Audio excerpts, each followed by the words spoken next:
జగన్మోహన్ రెడ్డి గారి పాలన అయితే అసలు బాగలేదు. అసలు ఎందుకంటే అంత వ్యవస్థ మొత్తం సర్వనాశనం చేసింది జగన్మోహన్ రెడ్డి. అర్థమైందా?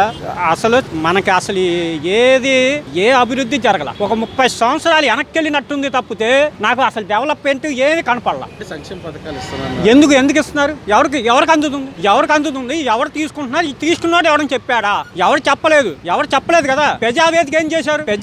ప్రజావేదిక అంటే అది ప్రజావేదికని ఎంత ఇచ్చేసాడు రాగానే. అది కుట్రతో చేసిందే కదా. 900 కోట్లు పెట్టి కట్టింది. ఏమైంది? అది ఎవరిదో అమ్మా సొమ్ము. అది ప్రజావేదిక కూల్ చేశారు. అన్నా క్యాటర్ని తీసేశారు. అసలు 3 రాజధానులు అంటున్నారు.